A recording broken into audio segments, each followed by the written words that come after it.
La scène politique ivoirienne connaît de nouvelles dynamiques. Le premier congrès du PPACI a mobilisé des milliers de congressistes venus de plusieurs régions du pays ainsi que de la diaspora.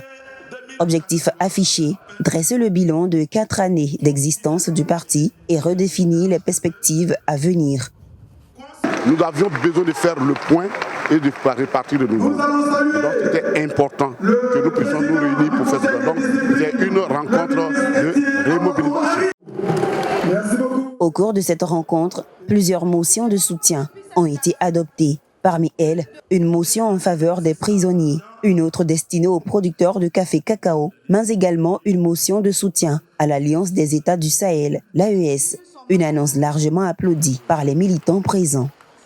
Le premier congrès ordinaire du Parti des peuples africains Côte d'Ivoire félicite chaleureusement les dirigeants de l'AES des États du Sahel, l'Alliance des États du Sahel, pour s'être engagés dans cette voie qui est notre planche de salut à tous. Dénonce avec fermeté et vigueur toutes les actions terroristes fomentées par les puissances impérialistes qui se sentent menacées par notre volonté de nous approprier notre propre destin. Autre temps fort de ce congrès, la présence de Laurent Gbagbo, réélu à la tête du parti. Le président du PPACI a été accueilli dans une ambiance chaleureuse par ses partisans réunis au Palais des Congrès de Treichville à Abidjan.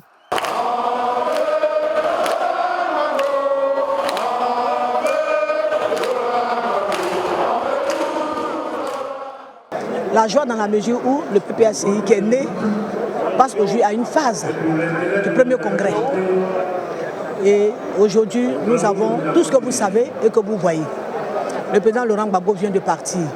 Il a seulement dit un petit mot que demain, il nous dira des problèmes sur le plan interne, national et international. Ça veut dire qu'il y a beaucoup de choses à dire.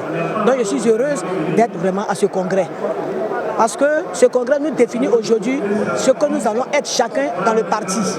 Par ailleurs, des sanctions ont été prononcées contre certaines figures du parti accusées d'actes de désobéissance. Awa Domelo, qui avait annoncé sa candidature à l'élection présidentielle de 2025 contre l'avis du parti, a été radié.